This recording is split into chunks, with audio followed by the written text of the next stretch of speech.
I have some lasting effects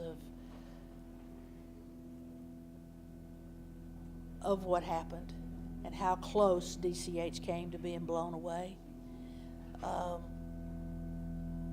I really thought that we were going to take a direct hit, and I really prepared myself to die. Thankfully that didn't happen, but you know, it scared me. It scared me. You are looking live at the skyline of Tuscaloosa as we continue to keep a close eye on potential storms developing across the viewing area coming from the west. Tornado emergency, Carl, for both Huntsville and Tuscaloosa. Yeah, it looks very serious right now in Tuscaloosa. We've got a big old ball that's coming right to downtown, possibly the University of Alabama as well. You are looking at a live, large, violent tornado wrapped in rain approaching downtown Tuscaloosa. This is a tornado emergency for the cities of Tuscaloosa and Northport. Wedge tornado coming into Tuscaloosa. We have the tornado on the ground. It's inside, so everybody in that area needs to stay covered. DCH needs to stay covered too.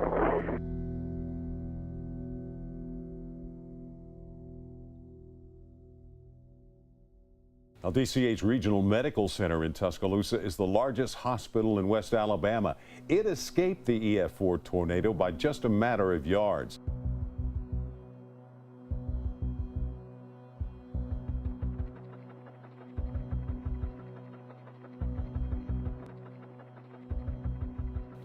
Well, my name is Janet Tier, and on that day, I was what is called the incident commander here at DCH.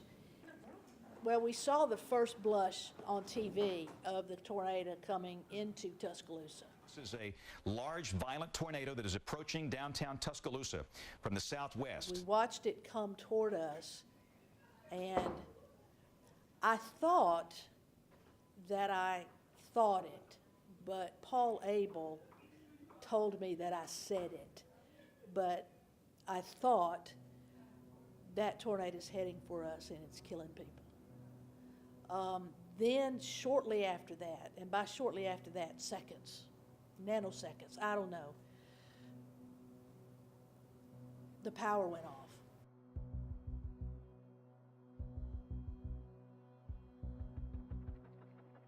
I remember kind of rolling my eyes a little bit because in April in Tuscaloosa, there's a tornado, it seems like every day. Every day there's a tornado somewhere. And so you almost become hardened to it. You don't really take it seriously. And Terry Snyder, the nurse manager, he said, no, this one's coming down 15th Street straight for the hospital. Y'all need to take cover. And she went on out, and so I looked at Sharon, and we kind of looked at each other because we had this patient who is intubated, and she can't take care of herself. Our job is to take care of her. When you're a nurse, that's your job, is to take care of your patient above anything else, because that's your job. And so just kind of decided that Sharon would lay over her head and I would lay over her legs and belly and just hang on to the stretcher, and just whatever happened, happened.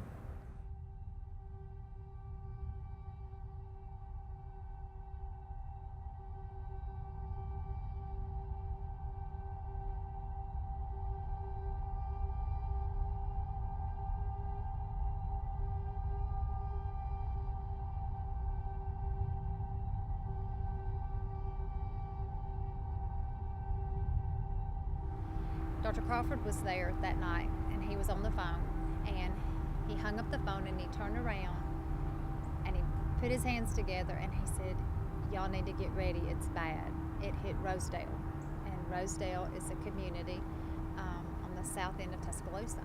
So you start running the numbers in your head. So we started pulling people off the trauma hall that really we could move to somewhere else that other nurses could take care of them, and just getting ready.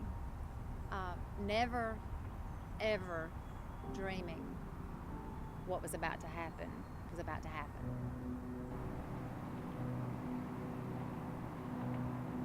It started out, we had one patient and then two patients and maybe 5 and 20, and then it was unbelievable that everywhere you looked there were patients. And I said it before, it's almost like you have a bucket of marbles that tilt over and one marble falls and then 2 marbles and then 5 and then 10 and then you dump it and just marbles are everywhere, and that's how it was.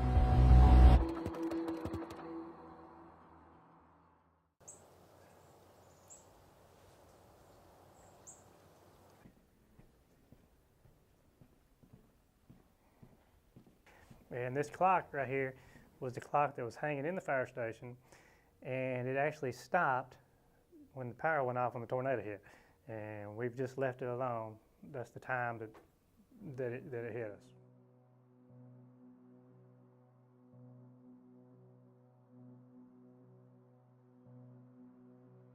We're all hiding up under a single mattress, all 4 of us, and just praying pretty much, because, you know, scared to death. You know, finally went past us.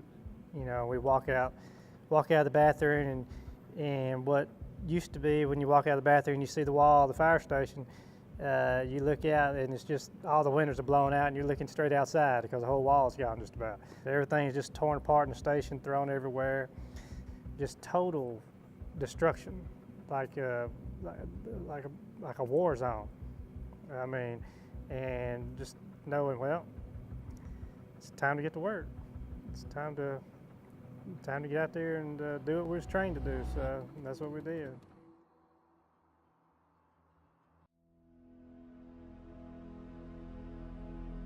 It's coming like this.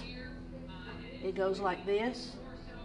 Goes right over McFarland and then turns back north and keeps going. So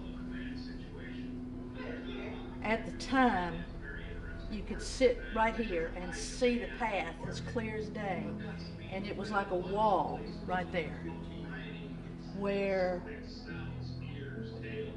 God said, no, not coming to the hospital. I remember learning later that the Tuscaloosa County EMS office was destroyed and the American Red Cross was destroyed and the Salvation Army was destroyed. And talking with city officials, them saying, DCH is all we have. All the other resources are gone. There's a lot of bad things, a lot of destruction that happens, and everybody says, well, you know, good will come from it. Well, you don't think that. You know, you look at everything, you're like, good ain't gonna. How can good come from this? But you know, good does come from it. I mean, people come together. The goodness comes out of people during times like that. People give you the shirt off their back, you know, just to help out their neighbor and stuff. And that's what I saw this community do. You know, they came together and helped each other out. Nurses from other units, doctors who never come to the emergency department, they don't have a reason to come to the ER. They were there. What can I do to help? And they're asking you.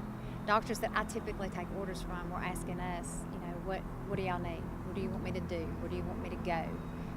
And I think what I walked away from this whole ordeal was people just pull together and do what has to be done. And it might not be something that's typically your job, but you're taking care of the patient, and that's your job. And so whatever it takes to take care of that patient, that's what you do. And that's what everybody did that day, and everybody just came together. And it wasn't, I'm the doctor, you're the nurse, you're the respiratory therapist. It was, we are the healthcare providers, and we have some really sick, really critical people, and we're all going to work together to take care of them. It's the fact that DCH, sitting on this hill, when so much around us was destroyed, was a beacon of hope. Not only for people who were injured, but for people who were homeless, for people who were hungry, for people who were scared, for people who just didn't have anywhere to go. I've said it before and I'll say it again, I have never been prouder to wear a DCH badge than I was that day.